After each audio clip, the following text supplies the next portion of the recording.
अस्सलाम वालेकुम दोस्तों। ये दर्द बड़ा वाक़या सुनने के बाद आप अपनी आंखों से आंसू ना रोक पाएंगे। एक बार का वाक़या है कि बीबी फातिमा घर के तमाम काम करके चक्की पीस रही थी और रो रही थी। हज़रत अली घर में तशरीफ़ लाए और देखते हैं कि घर के सारे काम हो चुके हैं।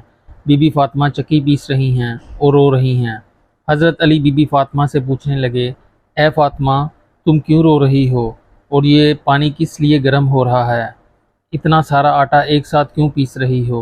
बीबी फातिमा रोकर फरमाने लगी, ए मेरे प्यारे शोहर, आज मैंने एक ख्वाब देखा कि मेरे अब्बू जान किसी चीज़ को तलाश कर रहे हैं।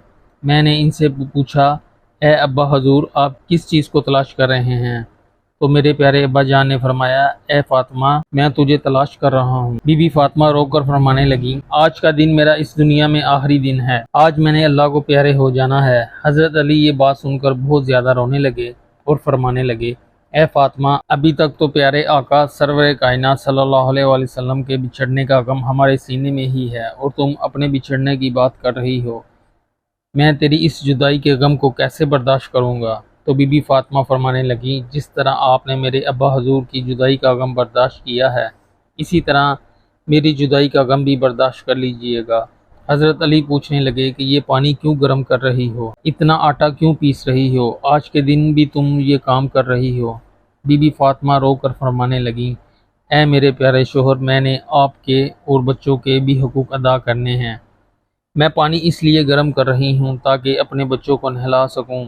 आटा इसलिए पीस रही हूँ ताकि आप और मेरे बच्चे इस आटे की रोटियां बनाकर खा सकें। मैं आप लोगों के कपड़े धो चुकी हूँ ताकि धुले हुए कपड़े पहन सकें। मेरे बाद मेरे बच्चों को कौन आटा पीस कर गूंद कर खिलाएगा? यह कहकर बीबी फातिमा रोने लगी और साथ हज़रत अली भी रोने लगे। हज़रत अली बीबी फातिमा को समझा कर वहाँ से उठा लेते हैं और कहते हैं, ये काम मत करो। तभी बीबी फातिमा की तबीयत ख़राब होने लगती है, उन्हें तेज़ बुखार होने लगता है। हज़रत अली रो रहे हैं, बीबी फातिमा भी रो रही हैं। इतने में इमाम हसन और इमाम हुसैन तशरीफ़ लाते हैं। वो दोनों अपनी माँ और बाबा को रोता देखते हैं तो अपनी माँ के सीने से लग जाते हैं। ज़रा सोचिए वो कैसा आलम होगा जिस माँ को पता चल जाए कि आज मैंने दुनिया से रुखसत हो जाना है। मेरे बच्चों का क्या होगा? मेरे बच्चों को कौन खाना खिलाएगा? मेरे बच्चों को कौन सुलाएगा? इस माँ के दिल पर क्या गुजरती होगी? हज़रत अली और बीबी फातिमा बहुत ज़्यादा रोने लगे और अपनी माँ और बाबा को देखकर इमाम हसन और इमाम हुसैन भी रोने लगे और पूछने लगे, ए अब्बा जान, आप क्यों रो रहे हैं? हज़रत अली खामोश रहे। फिर बीबी फातिमा से पूछने लगे, ए अम्मी हुजूर, आप क्यों रो रही हैं? तो बीबी फातिमा ने फरमाया, तुम दोनों अपने नाना जान की कब्र पर चले जाओ। हदीस शरीफ में है कि इमाम हसन और इमाम हुसैन प्यारे आका की कब्र पर चले जाते हैं। तभी अंदर से आवाज़ आती है, ए मेरे प्यारे बच्चों, तुम लोग वापस अपनी माँ के पास चले जाओ। मेरे पास तो तुम लोग आते ही रहोगे, लेकिन आज अपनी माँ को जी भर कर देख लो। आज के बाद तुम्हारी माँ कहीं तुम्हें नजर नहीं आएगी। जब ये बात इमाम हसन और इमाम हुसैन के कानों में पड़ती है तो वो दौड़ते हुए घर चले जाते हैं और अपनी माँ के सीने से लगकर खूब रोते हैं। हज़रत अली भी रो रहे हैं, हज़रत फातिमा भी रो रही हैं, इमाम हसन और इमाम हुसैन भी रो रहे हैं। इतने में बीबी फातिमा की तबीयत और ज़्यादा ख़राब होने लगती है। हज़रत अली को अपने पास बिठाकर 3 बातें कहती हैं। पहली बात तो ये कहती हैं कि मैंने आपकी खिदमत में कोई भी कोताही की हो, आपकी नाफरमानी की हो, आपका हुक्म ना माना हो तो मुझे माफ़ कर दीजिएगा। हज़रत अली रोकर फरमाते हैं, ए फातिमा, तुम नबी की बेटी हो, आपने अपना हक़ पूरी तरह से अदा किया। मैं आपसे बहुत खुश हूँ, मुझे आपसे कोई गिला नहीं। बीबी फातिमा दूसरी बात कहती हैं, ए मेरे प्यारे शोहर, जब मैं वफात पा जाऊं, आपने दूसरी शादी करनी हो तो कर लीजिएगा। मेरे बाद मेरे बच्चों को मेरे जितना प्यार भी दीजिएगा। इनको माँ की कमी महसूस ना होने दीजिएगा। और बीबी फातिमा की तीसरी बात आपको भी हैरान कर देगी। बीबी फातिमा तीसरी बात ये कहती हैं कि जब मैं दुनिया से वफात पा जाऊं, मेरे जनाजे में किसी को भी ना बुलाइएगा। ये बात सुनकर हज़रत अली हैरान हो जाते हैं और कहते हैं, ए फातिमा, तुम नबी की बेटी हो, मैं तुम्हारे जनाजे में क्यों ना किसी को बुलाऊं? तो बीबी फातिमा फरमाती हैं कि मैंने आज तक अपने आप को पर्दे में रखा है, किसी गैर महरम ने मुझे नहीं देखा। मैं चाहती हूँ कि मेरे मरने के बाद भी किसी गैर महरम की मुझ पर नज़र ना पड़े। जब शाम हो जाए, अंधेरा हो जाए, आप मुझे दफन कर दीजिएगा।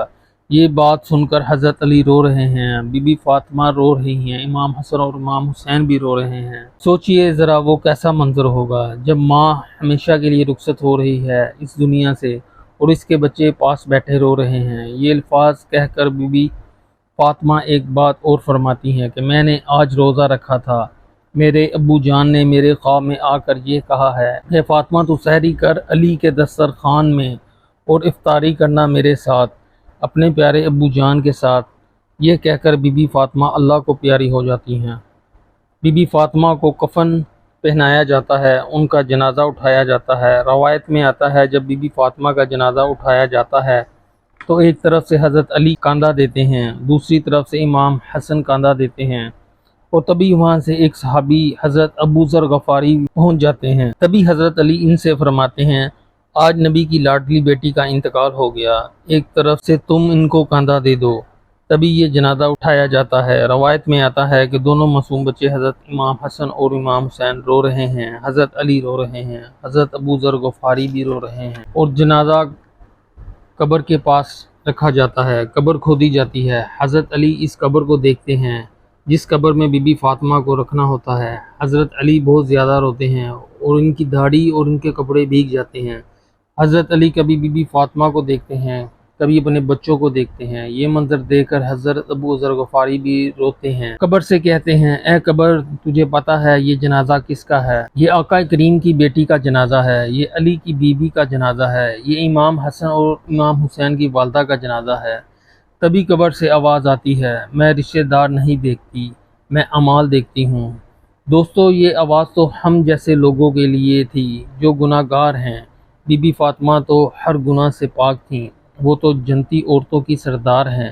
بی بی فاطمہ کو قبر میں دفنا دیا گیا اور حضرت علی اپنے دونوں بچوں کو سینے سے لگا کر قبر کے پاس بیٹھ کر کافی دیر تک روتے رہے۔ دونوں پیارے بچے بھی اپنی ماں کو یاد کر کر کافی دیر تک روتے رہے۔